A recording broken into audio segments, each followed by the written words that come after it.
Hola, ¿qué tal? Muy buenos días, bienvenidos a Semana TV. Hoy tenemos un invitado muy especial que queremos traerles a ustedes para hablar de varios temas importantes sobre Venezuela.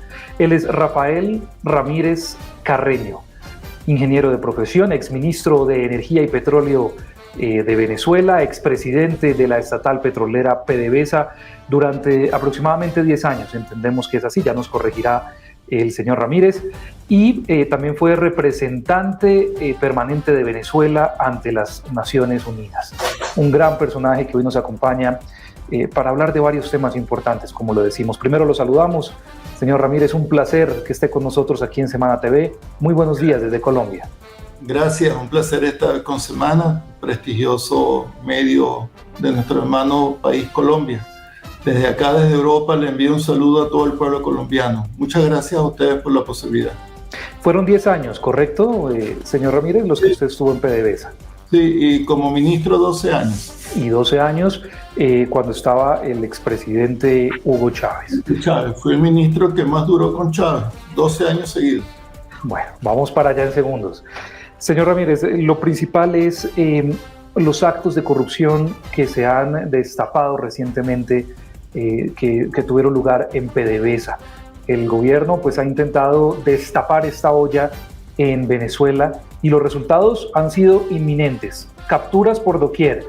¿De qué manera esos actos de corrupción dentro de Venezuela han afectado la economía, y cuál es su opinión sobre esa cacería que está haciendo el gobierno contra estos exmiembros de PDVSA y exmiembros del gobierno?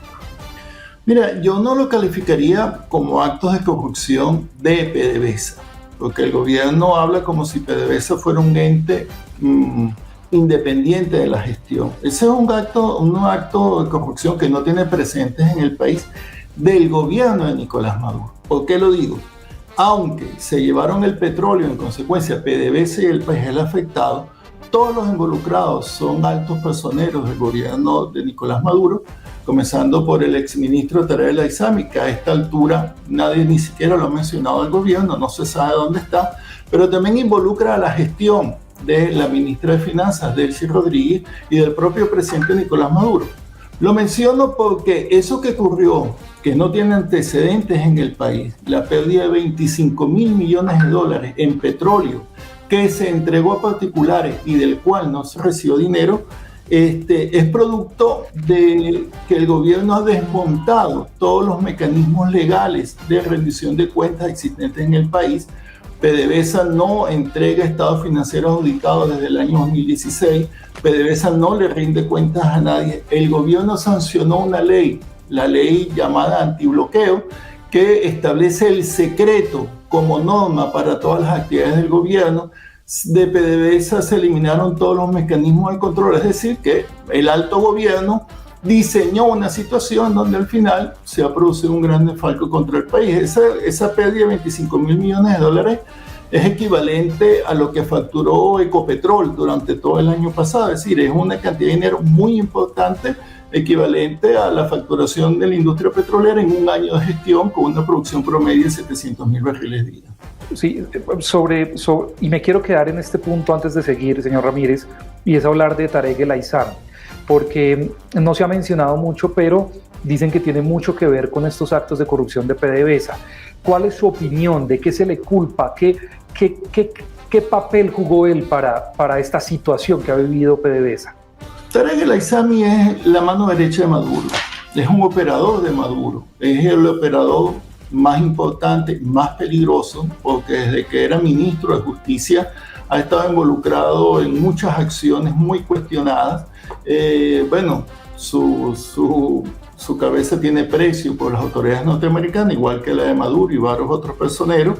Y bueno, estuvo al frente con un poder omnipotente presente en el sector petrolero. Entre el 2020 y 2022 estuvo al frente de la llamada Comisión de Reestructuración de PDVSA. Y bueno, tenía poder absoluto, hacía todo. No solamente era el ministro de Petróleo, sino que era el vicepresidente de Economía. Entonces, claro, el gobierno no lo menciona porque es de ellos, porque es la mano derecha de Maduro. Increíblemente han mencionado a todo el mundo, se han llevado preso, han desmontado su aparato de poder, en lo que obviamente es una pelea interna que existe en el madurismo, pero tiene una responsabilidad directa en todo esto. Nuevamente, aquí no se trata de que un funcionario de un nivel inferior burló los mecanismos de control de PDVSA del Estado. Aquí se trata de que desde el alto gobierno eliminaron los mecanismos de control, no existen. En PDVSA ahorita el manejo del recurso es absolutamente opaco, no le rinden cuentas a nadie, no existe ningún mecanismo, ni siquiera los establecidos en la propia normativa interna de la empresa, sino además los establecidos por la propia ley. Es decir, PDVSA y todas las instituciones del Estado funcionan en base al secreto.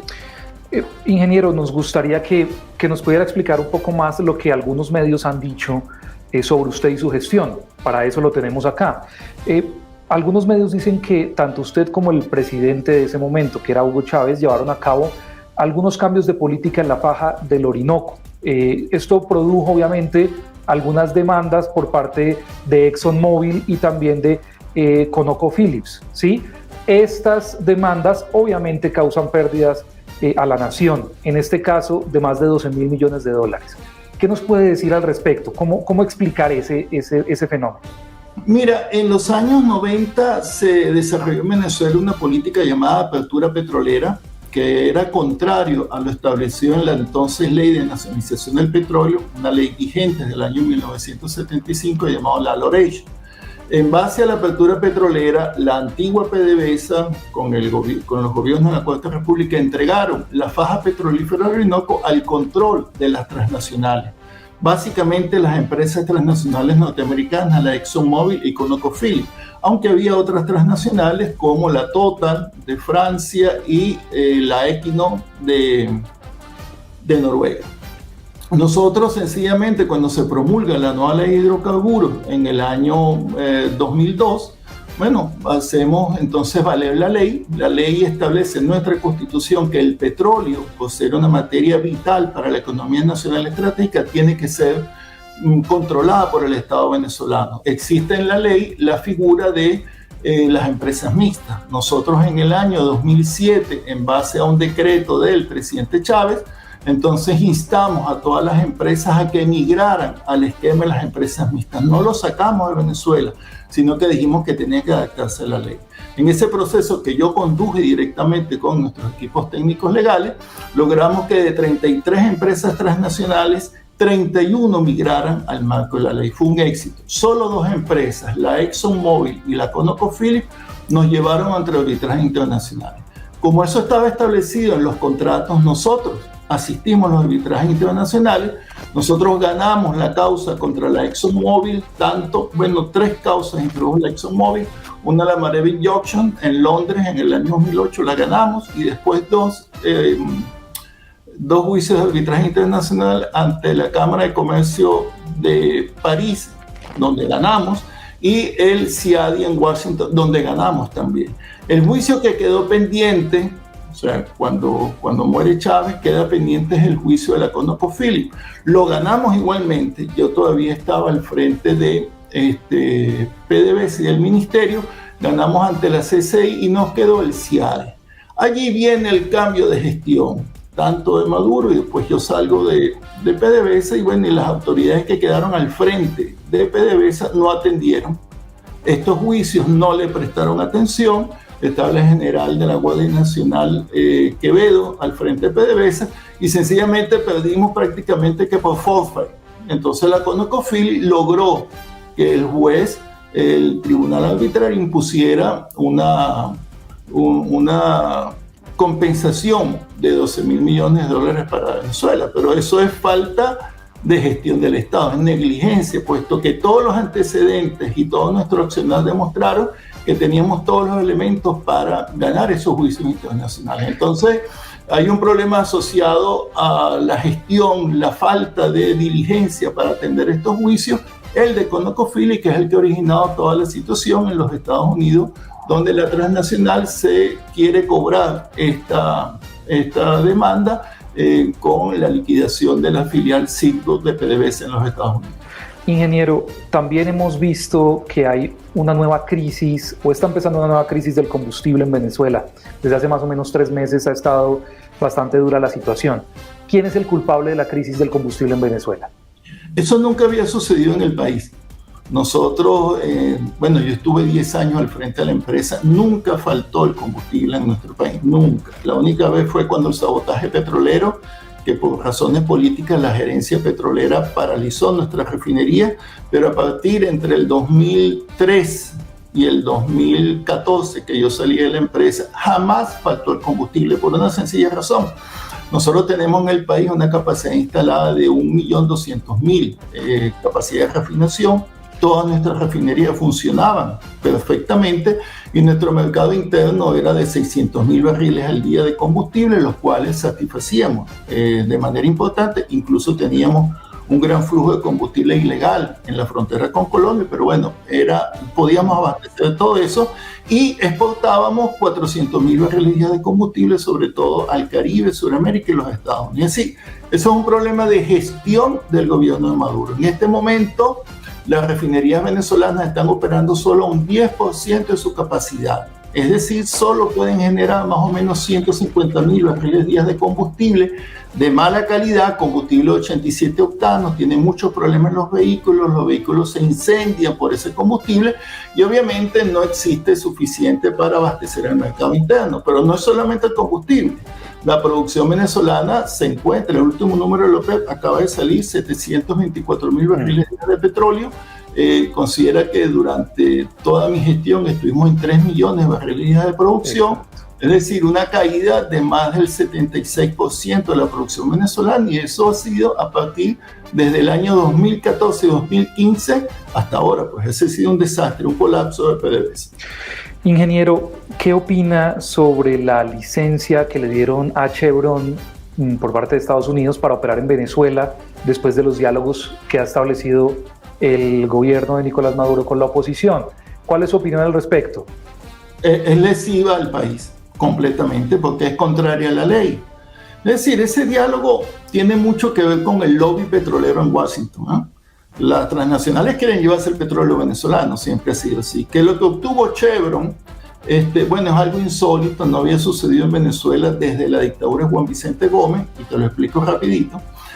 La transnacional se está llevando el petróleo venezolano sin pagar regalías, sin pagar impuestos y sin dar dividendos a PDVSA. Es decir, es absolutamente contrario a la ley. Ellos dicen que se están cobrando una deuda que tiene PDVSA. Bueno, pero es un problema de PDVSA.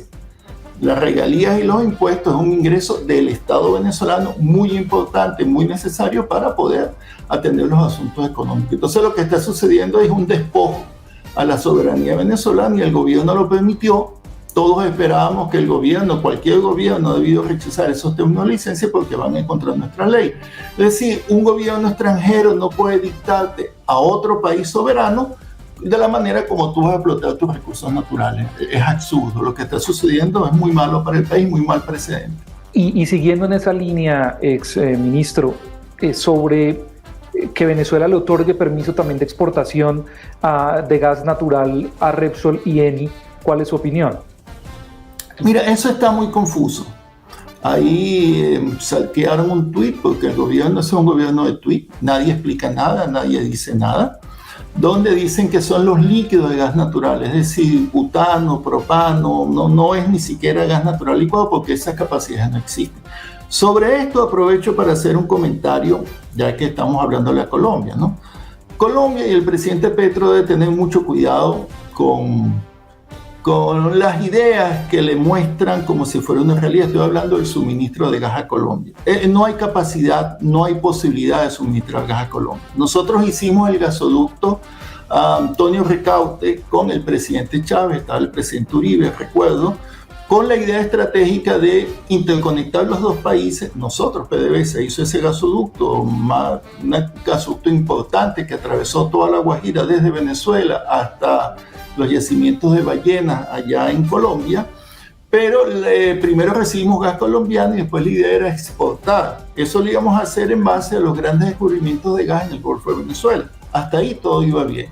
Cuando llega el gobierno de Maduro y el colapso de PDVSA ocurre, todo ese gas que comenzó a producirse en el Golfo ya no estaba disponible, no está disponible para la exportación, sino que es el que mantiene a duras penas el consumo del gas venezolano. Es decir, que Quien le esté diciendo a Colombia que Maduro es capaz de enviar gas para abastecer el país, está mintiendo. No es posible técnicamente, ni siquiera existe la interconexión desde los yacimientos de gas hacia el gasoducto Antonio Ricaurte, pero más allá de eso que podría resolverse, no existe gas en Venezuela. La gente en Venezuela no tiene gas, porque el gas del país está asociado el 90% a la producción de petróleo. Entonces, si tienes un colapso de la producción petrolera, tienes un colapso de la producción de gas. En este momento, ese gas del Golfo es el que sostiene la actividad económica exigua como es de Venezuela. No existen excedentes para exportar en este momento.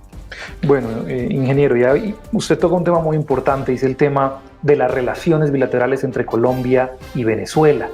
¿Cómo las ve? ¿Qué consejo le puede dar usted a Gustavo Petro, que ha estado muy metido en el tema de visitas de Estado? Va a Venezuela, va a Caracas y ha tenido una relación pues bastante plena con Venezuela. ¿Cuál es su consejo? ¿Qué le puede decir usted hoy al presidente Gustavo Petro? Bueno, con mucho respeto, por supuesto, es el presidente de un país hermano, ¿no? Un país soberano.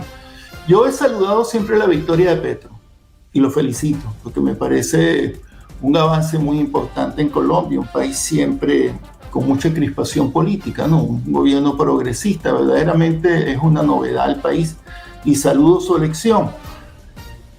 Y siempre lo he congratulado por eso, y lo he dicho públicamente. De hecho, escribí un artículo, yo tengo un sitio web, te invito a leerlo, donde decía que la victoria de Petro junto a la victoria de Lula y de Boric en Chile podrían ser un elemento para coayudar a encontrar una salida política en nuestro país. ¿Por qué? Porque claro, Maduro siempre utilizó la amenaza o asusó una postura en contra de Colombia con Duque, en contra de Brasil con Bolsonaro, porque era la excusa perfecta. Es decir, Duque nos va a invadir, Bolsonaro nos va a invadir, entonces no podemos hacer nada. Ahora no tiene excusa. Petro es un gobierno de izquierda, Lula es un gobierno de izquierda, Boric es un gobierno de izquierda, que le están diciendo a Maduro, podrían decirle a Maduro, bueno, entonces ahora tú tienes que disponerte a buscar una salida política. Yo pienso que el presidente Petro, y es mi recomendación, podría ser un elemento que garantizara en primera instancia el respeto a los derechos humanos en el país. No puede haber ningún diálogo, ninguna salida con las cárceles llenas de presos políticos, con la cantidad de violaciones a los derechos humanos. Bueno, yo estoy sufriendo un caso tremendo en mi propio entorno familiar, la detención de mi hermano Fidel Ramírez. Desde hace 7 meses está preso en la Dirección de Contrainteligencia Militar, justamente después que dije al diario El Tiempo de Colombia que yo podría aspirar a la presidencia de la República desde el chavismo. Bueno, detuvieron a mi hermano, es una persona que es un doctor, que nunca se ha metido en política, está preso, está enfermo, tiene una enfermedad que podría ser mortal, y bueno, está preso ahí, pues, y a Maduro no le importa, es solamente una retaliación por mis posturas políticas. Yo pienso que el presidente Petro debería exigir el respeto a los derechos humanos, debería exigir garantías políticas para que podamos retomar un camino político, un camino constitucional, si no se está abriendo la puerta a la violencia. Creo que el presidente, por otra parte, debe dejarse informar mejor sobre el tema de las sanciones. No es verdad que las sanciones sean lo que han ocasionado la crisis humanitaria que hay en el país. No es verdad. Yo estuve al frente de la economía venezolana, al frente de PDVSA hasta el año 2014. Fui vicepresidente económico y bueno, ya sin el presidente Chávez la situación era distinta. Le hicimos un conjunto de recomendaciones económicas a Maduro y Maduro las desestimó todas. La crisis humanitaria en Venezuela es producto de la gestión económica de Maduro. En primera instancia, el colapso de PDVSA. Luego de las persecuciones y detenciones en la industria petrolera, hay más de 150 gerentes y trabajadores aún detenidos en las cárceles de Maduro.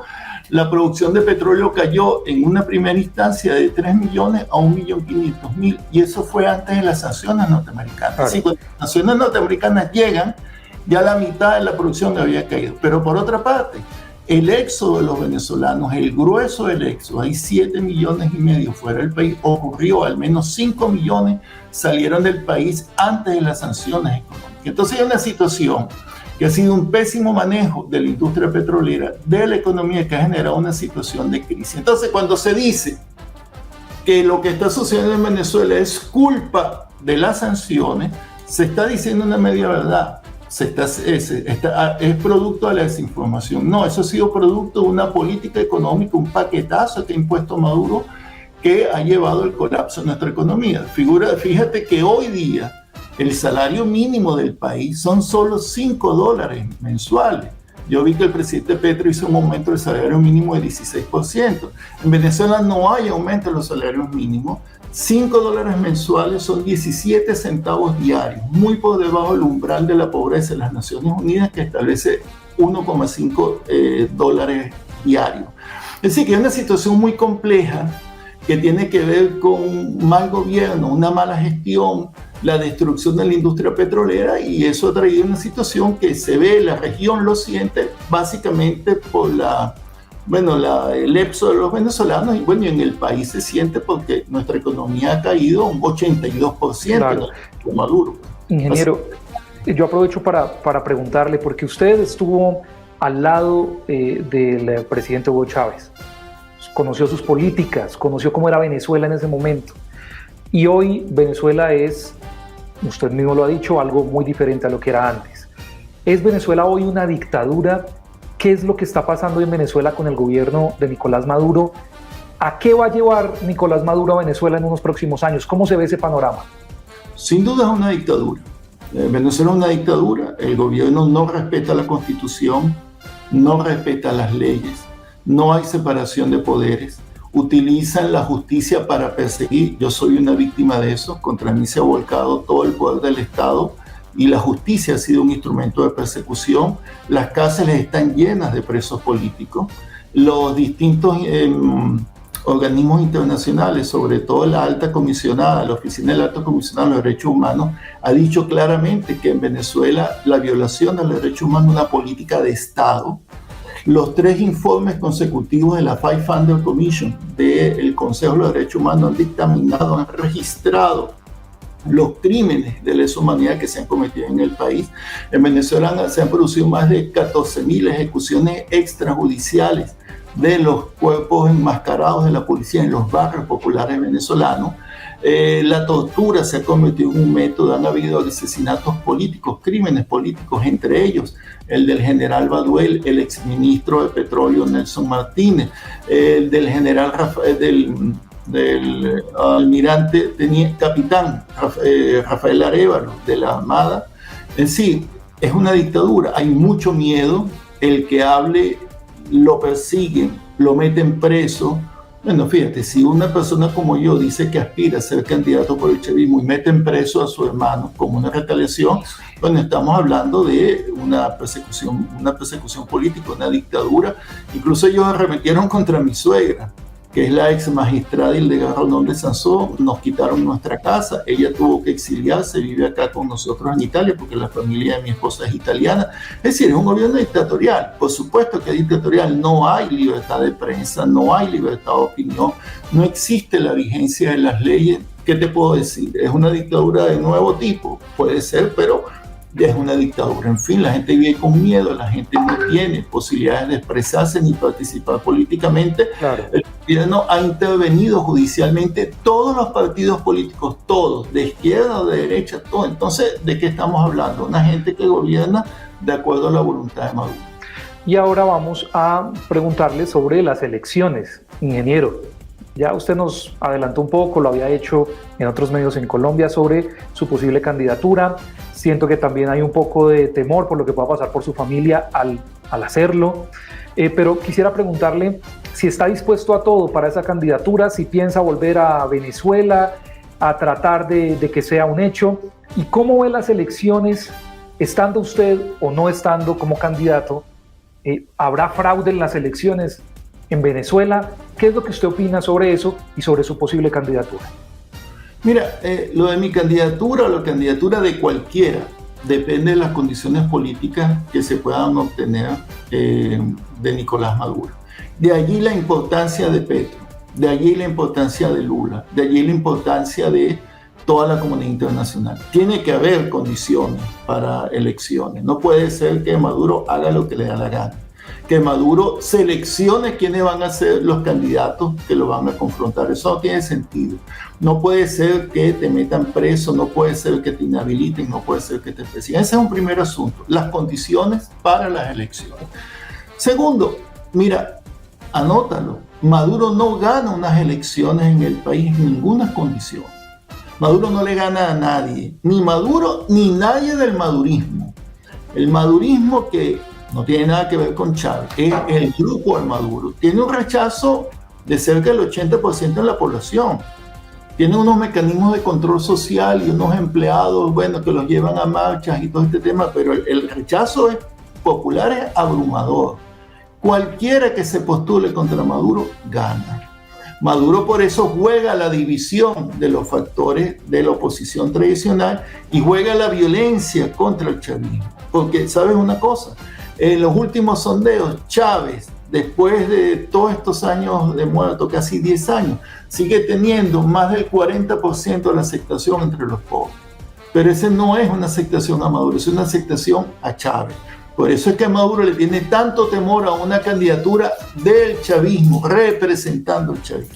Pero en cualquier circunstancia son indispensables las condiciones políticas mínimas para ir a unas elecciones, y eso es lo que hay que obtener. Nosotros lo que estamos proponiendo es la unidad de los venezolanos, ir a un proceso unitario que nos permita enfrentar a Maduro con una sola candidatura. Incluso la oposición, ingeniero, también, incluso la oposición también.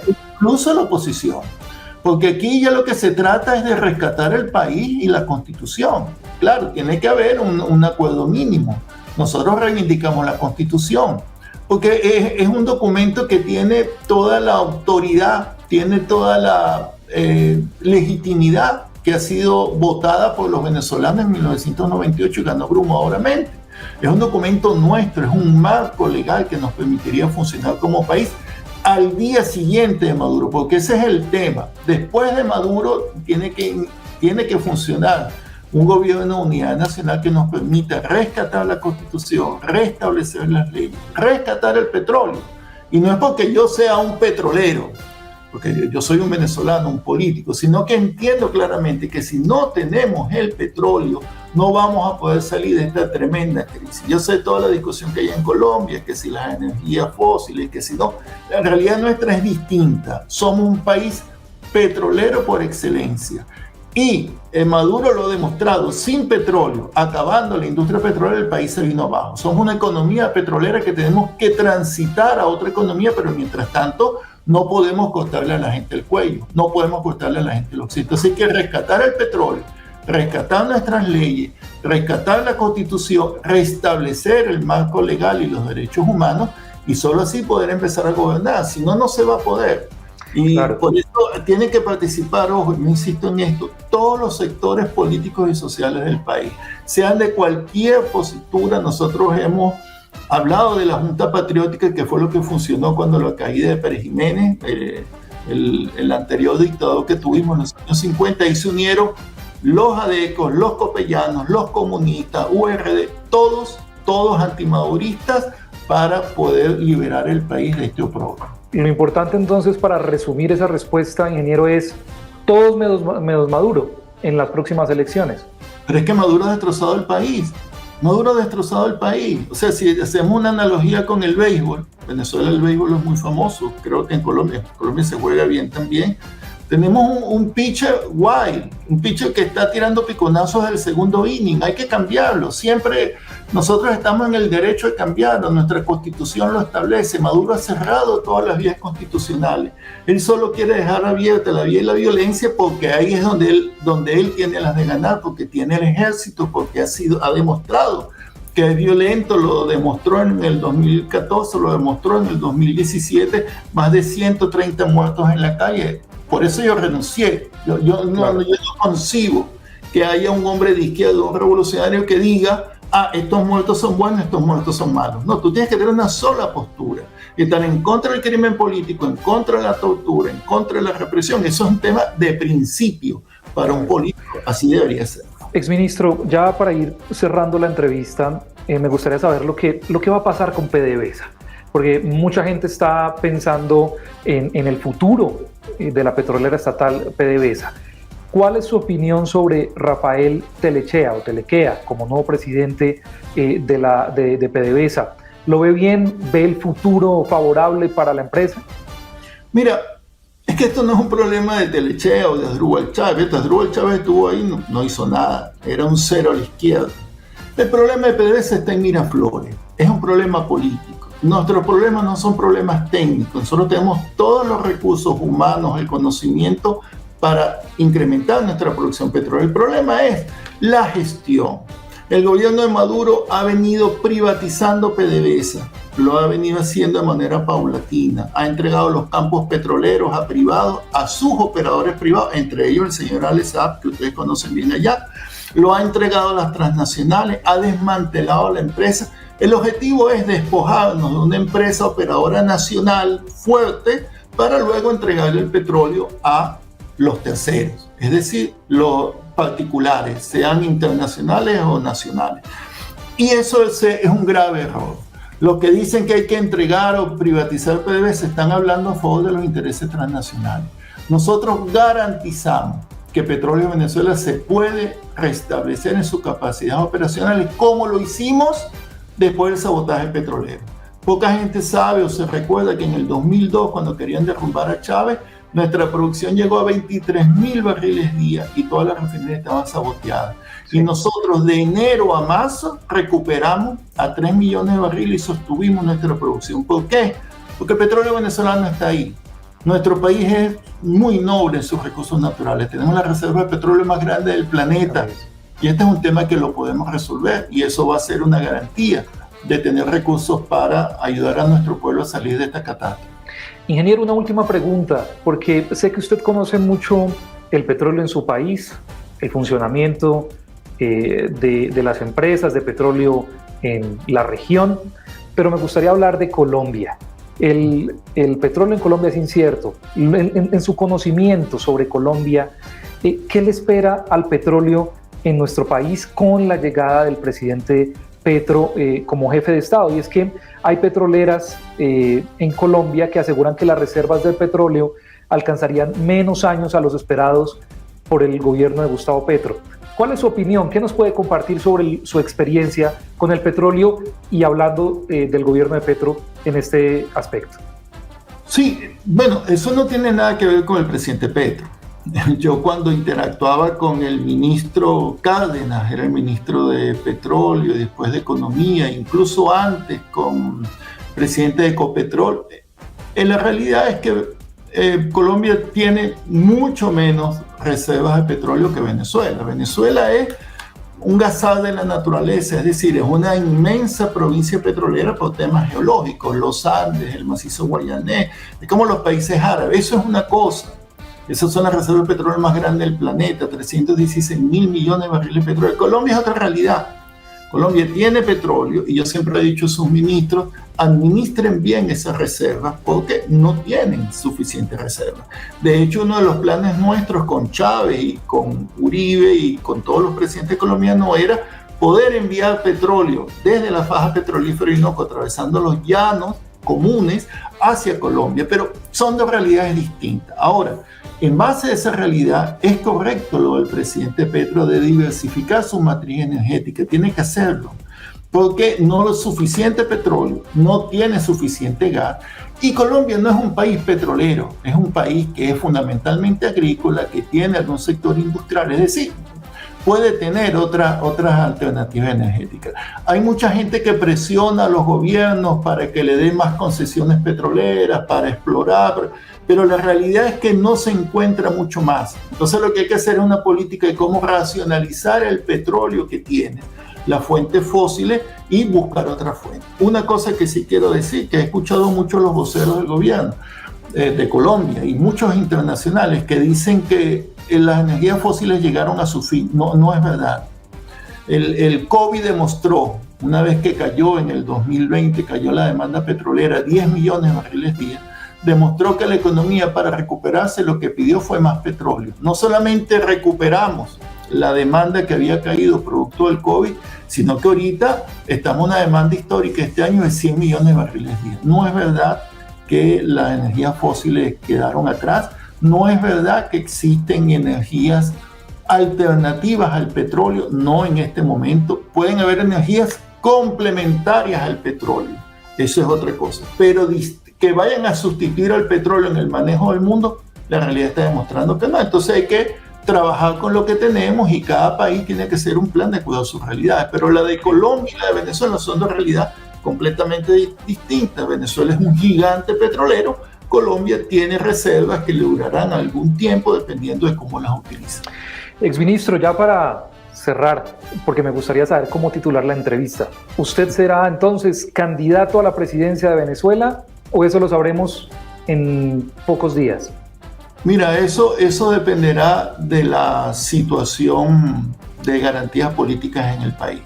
Yo lo que quiero expresar con mi candidatura es que el chavismo es una cosa distinta al madurismo. De hecho, el madurismo es enemigo del chavismo y todo el país debe unirse para ello. Y una cosa que tal vez te podría hacer de titular, no es verdad que las sanciones son las que han provocado la crisis humanitaria en Venezuela. No es verdad. El presidente Petro tiene que cuidarse de las voces que le están diciendo eso porque no le están diciendo la verdad. La crisis estalló mucho antes de esto, producto de una mala, pésima política económica de Maduro. Bueno, señor Rafael Ramírez, para nosotros es un verdadero placer tenerlo con nosotros en Semana TV. Muchas gracias por su explicación. Muchos éxitos para su país, que queremos mucho a Venezuela. Y muchos éxitos para usted también de ser candidato a la presidencia. Espero que si llega a la presidencia nos regale una entrevista también aquí a Semana TV. Lo que más quiero es volver a mi país, lo que más quiero es contribuir a la reconstrucción de nuestro hermoso país y por supuesto trabajar junto a nuestra querida Colombia en que nos vaya bien a los dos, porque si le va bien a uno le va bien al otro y si nos va mal es igual. Entonces estamos juntos gracias al genio del libertador Simón Bolívar, son unos países hermanados. Así es que gracias por la oportunidad. Y tú sabes que Semana me entrevistó a mí en el 2013. Sí. Y después de esa gran entrevista, Maduro se enfureció conmigo.